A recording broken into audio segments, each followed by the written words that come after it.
Hello everyone, स्वागत करता हूं आज के इस नए वीडियो में जिसमें हम सीखेंगे दो चर वाले रैखिक समीकरण युग्म के कुछ क्वेश्चंस और इसमें कुछ कॉन्सेप्ट भी पढ़ेंगे। तो पिछले वीडियो में हमने आपको सवाल जब कराया था तो आपको ग्राफ तीन टाइप का देखा होगा। ये इस तरह भी ग्राफ बन जा रहा था और एक दूसरे को प्रतिच्छेदित कर रहा था और एक पर ही ग्राफ बन रहा था। तो इस वीडियो में बेसिकली हम यही जानेंगे कि अगर ग्राफ बनाएंगे तो ऐसे तो पता चल जाएगा कि दो रेखाएं समांतर हैं, प्रतिच्छेदी हैं या फिर समपाती है। तो पहले मैं आपको बता दूं कि इसे समपाती कहते हैं। अगर एक ही रेखा पर दूसरी रेखा सेम घिस जाए तो इसे समपाती कहते हैं। अगर दो रेखा आपस में काटे तो उसे क्या कहते हैं? प्रतिच्छेदी कहते हैं। और दो रेखा जो आपस में कभी नहीं काटती है उसे समांतर कहते हैं। तो तीन केस बनता है। तो यही हम जानेंगे कि अगर समीकरण दे दे और पूछे कि बताइए कि यह समांतर है या फिर प्रतिच्छेदी है तो कैसे पता कर सकते हैं। तो यही आज की इस वीडियो में हम जानेंगे। और आपको एक पता होना चाहिए, a1 x plus b1 y plus c1 बराबर 0 है। फिर a2 x plus b2 y plus c2 बराबर 0। तो ये भी मैं आपको बताऊंगा। तो जैसे a1 x plus b1 y plus c1 बराबर 0 एक रेखा ए होती है, एक और होती है a2 x plus b2 y plus c2 बराबर 0। यह आपको याद होना चाहिए ये दोनों। तो चलिए अब डायरेक्ट मैं एक चार्ट पेपर पर ले चलता हूँ और आपको समझाता हूँ। तो वही जानेंगे कि जब कब समांतर बनता है, कब प्रतिच्छेदी, कब समपाती, यही जानेंगे और उदाहरण भी लेंगे और उसे समझने की कोशिश भी करेंगे। तो सबसे पहले हम इस पे ध्यान देते हैं। तो ये अनुपातों की तुलना करेंगे जो हमने अभी भी बताया, जिसे कि निरूपित करते हैं दो चर वाले रैखिक समीकरण को। तो वही हमने लिया है, उसका गुणांक लिया है, चर नहीं लिया है, सिर्फ जो उसका गुणांक होता है वही हमने लिया है। तो चलिए जानते हैं। तो ये है अनुपातों की तुलना, है आलेखी निरूपण, ये बीजगणितीय व्याख्या, संततता। तो अगर अनुपात में अगर a1/a2 बराबर नहीं है b1/b2 के तो क्या होगा? रेखा प्रतिच्छेदी होगी, यानी इस तरह काटेगी और उसका केवल एक हल होगा और निकाय संगत होगा। अगर उसका हल होगा तो निकाय संगत माना जाता है। तो ये आपको क्लियर हो गया है। अगर a1/a2 बराबर है b1/b2 के लेकिन बराबर नहीं है c1/c2 के तो क्या होगी? समांतर होगी। समांतर का क्या मतलब है? मैंने अभी भी बताया कि वह रेखा आपस में एक दूसरे को कभी नहीं काटेगी, तो वह समांतर रेखा है, इसका कोई हल नहीं होगा। तो मैं आपको बता दूं, जब एक ये रेखा एक दूसरे को काटेगी ही नहीं तो हल कैसे हो पाएगा? नहीं होएगा, तो इसका कोई हल नहीं है, लिख देंगे। और निकाय असंगत होगा। अगर निकाय में कोई हल होता तो यहाँ पर संगत होता, लेकिन यहाँ पर कोई हल नहीं है तो निकाय असंगत होगा। एक केस और बनता है, अगर a1/a2 बराबर है b1/b2 के और बराबर है c1/c2 के तो वह रेखा संपाती है। संपाती का क्या मतलब? मान लीजिए एक रेखा ए है, उसी पर एक और रेखा खींची जा सकती है तो इसका हल अनंत होगा, क्योंकि यह अनंत बिंदुओं पर काटती हुई जा रही है तो इसका अनंत हल होगा, निकाय संगत होगा। तो यही तीन केस बनता है, तो आपको याद रखना होगा। तो सबसे पहला मैंने क्या बताया कि अगर a1/a2 बराबर नहीं है b1/b2 के तो प्रतिच्छेदी रेखा है और निकाय निकाय का हल निकाय संगत है और एक हल है। और दूसरा मैंने क्या बताया आपको कि a1/a2 बराबर है b1/b2 के, बराबर नहीं है c1/c2 के, तो वह क्या होगा? समांतर रेखा होगी और इसका कोई हल नहीं होगा, निकाय असंगत होगा। और तीसरा हमने क्या बताया कि अगर तीनों बराबर हो, तीनों अनुपात बराबर का है, अनंत हल है, निकाय संगत है, यह मानेंगे।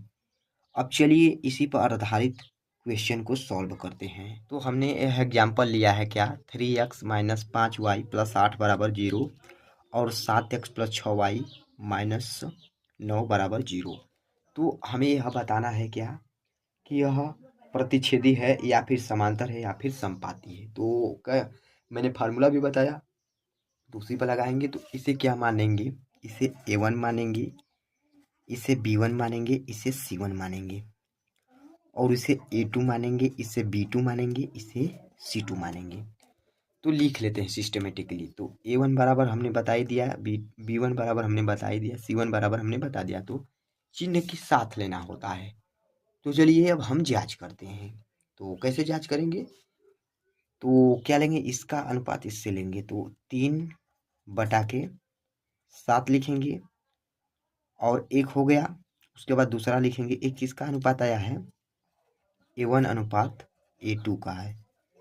अब B1 अनुपात B2 का देखेंगे तो B1 का मान कितना दिया है, -5 और B2 का मान कितना दिया है, 6 दिया है। अब C1/C2 का देखेंगे तो C1 का मान 8 दिया है, C2 का मान दिया है 9। माइनस ऊपर रखें या फिर नीचे, कोई उससे दिक्कत नहीं है। तो इसमें आपको क्या दिख रहा होगा कि A1/A2 3/7 है, B1/B2 -5/6 है। तो यहाँ पर तो A1/A2 बराबर नहीं है B1/B2 के। तो आगे तो चेक करना ही नहीं है, क्योंकि अगर A1/A2 बराबर नहीं है B1/B2 के तो आगे चेक करने की ज़रूरत नहीं है। हालांकि मैंने आपको तीनों लिख करके बता दिया कि C1/C2 भी। तो मैं आपको सबसे पहले बता दूं कि आपको कुछ नहीं करना है, तीनों में नहीं लिखना है। अगर जब भी जांच करना होता है तो सबसे पहले A1/A2 निकाल लीजिए, B1/B2 निकाल लीजिए। अगर A1/A2 बराबर आ जाता है B1/B2 के तब आगे बढ़िए, तब C1/C2 से चेक कीजिए। अगर अगर पहला ही बराबर नहीं आता तो आगे आए या फिर ना आए उससे कोई दिक्कत नहीं है, आपको यहीं पर रुक जाना है। तो क्या लिखेंगे, यहाँ पर लिखेंगे चूंकि A1/A2 बराबर नहीं है B1/B2 के, तो ये क्या होगा, प्रतिच्छेदी रेखा होगी। प्रतिच्छेदी का मतलब क्या होगा, यह रेखा एक दूसरे को काटेगी और निकाय संगत होगा, इसका एक हल होगा। यह आपको लिख देना है।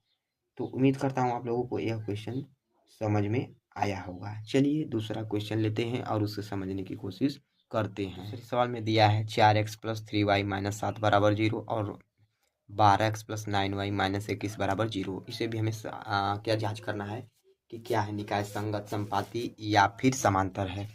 तो कैसे करेंगे, तो मैंने बताया कि सबसे पहले आप A1/A2 निकाल लीजिए, B1/B2 निकाल लीजिए। अगर ये दोनों बराबर आ जाता है तब आगे चेक करेंगे, अगर नहीं आता है तो आप यहीं पर लिख देंगे कि प्रतिच्छेदी है। तो चलिए देख लेते हैं। तो A1 का मान इसमें कितना दिया है, A1 बराबर है 4, A2 का मान कितना दिया है 12 और B1 का मान कितना दिया है 3 है, B2 का मान कितना दिया है 9 है, C1 का मान कितना दिया है -7 और C2 का मान कितना दिया है -21।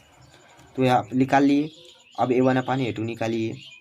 तो यहाँ पर मैं निकाल लेता हूँ A1/A2 बराबर, A1 का मान कितना दिया है 4 है, A2 का मान कितना दिया है 12 है। तो इसे कट करेंगे तो 4 3 12, 4 1 कम 4, 4 3 12, 1/3 आएगा। अब B1/B2 निकालेंगे। तो B1 का मान कितना दिया है 3 है, B2 का मान कितना दिया है 9 है। तो 3 1 कम 3, 3 3 के 9, 1/3 ए भी आएगा।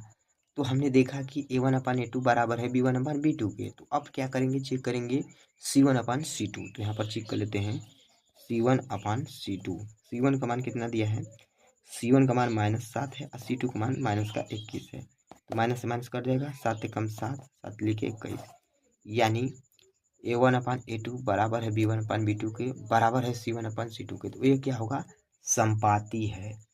संपाती का मतलब क्या होगा, एक दूसरे पर रेखा जाएगी और इसका अनंत हल होगा। यह आपको लिख देना है, मैं नहीं लिख रहा हूँ बट आपको यही लिखना है कि लिखेंगे चूँकि A1/A2 इस तरह लिखेंगे, A1/A2 बराबर है B1/B2 के, बराबर है C1/C2 के। तो लिख देंगे। इतना लिख देने के बाद कहेंगे कि इतना बराबर है, तो इसलिए क्या होगा कि यह संपाती होगा। संपाती का मतलब क्या होगा, एक दूसरे पर ही रेखा चली जाएगी और इसका अनंत हल हो जाएगा। यही आपको लिख देना है। तो उम्मीद करता हूँ आप लोगों को यह भी सवाल समझ में आई होगी। अगर फिर भी कुछ भी डाउट है तो कमेंट बॉक्स में ज़रूर बताइएगा। चलिए एक और सवाल लेते हैं और उससे समझने की कोशिश करते हैं। तीसरा उदाहरण में क्या दिया है, इसमें दिया है x - 2y + 5 = 0 और 8y - 4x + 20 = 0। तो इसे आप कैसे सॉल्व करेंगे, तो यह आसानी होगी, आप इस तरह सॉल्व कीजिएगा। तो क्या करेंगे कि ये माइनस का 4x है तो इसे पॉजिटिव बना देंगे, तो पक्षांतर कर देंगे। तो क्या होगा, ये होगा 4x - 8y - 20 = 0। इस तरह कर देंगे तो इससे कोई दिक्कत नहीं होगा। तो अब हम क्या करेंगे, A1 B1 C1 का मान निकालेंगे, A2 B2 C2 का मान निकालेंगे और तुलना कर देंगे तो आपको समझ में आ जाएगा। तो A1 का मान इसमें कितना दिया है, A1 का मान 1 है और A2 का मान इसमें कितना दिया है 4 है। B1 का मान इसमें कितना दिया है, B1 का मान -2 दिया है और B2 का मान कितना दिया है, B2 का मान इसमें दिया है -8। C1 का मान कितना दिया है 5 दिया है और C2 का मान कितना दिया है -20 दिया है। तो अब चलिए A1 अपन A2 निकाल लेते हैं। तो A1 अपन A2 निकालेंगे तो यहाँ क्या होगा, A1 बटा के A2 बराबर A1 का मान कितना दिया है 1, A2 का मान दिया है 4, यानी A1 अपन A2 1 बटा के 4 आया।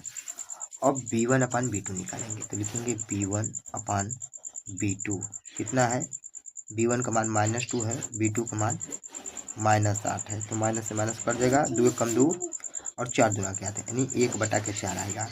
तो हमने देखा कि A1 अपन A2 बराबर है B1 अपन B2 के। तो अब देखेंगे C1 अपन C2, तो देख लेते हैं। तो यहाँ पर क्या लिखेंगे, लिखेंगे C1 अपन C2 बराबर, C1 का मान इसमें कितना निकाले थे हमने 5 और C2 का मान कितना है -20।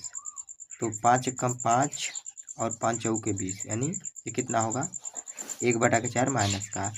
तो हमने देखा कि A1 अपन A2 बराबर है B1 अपन B2 के, लेकिन बराबर नहीं है C1 अपन C2 के। तो यह क्या हो गया, रेखा समांतर हो गई। तो यह आप लास्ट में क्या लिखेंगे, लिखेंगे चूंकि A1 अपन A2 बराबर है B1 अपन B2 के, बराबर नहीं है C1 अपन C2 के, इसलिए क्या होगा समांतर रेखा होगा। यही आपको लिख देना है। तो उम्मीद करता हूँ आप लोगों को इतना क्वेश्चन समझ में आया होगा। अगर फिर भी कुछ भी डाउट है तो कमेंट बॉक्स में ज़रूर बताइएगा। मिलते हैं नेक्स्ट क्लास में। जय हिंद।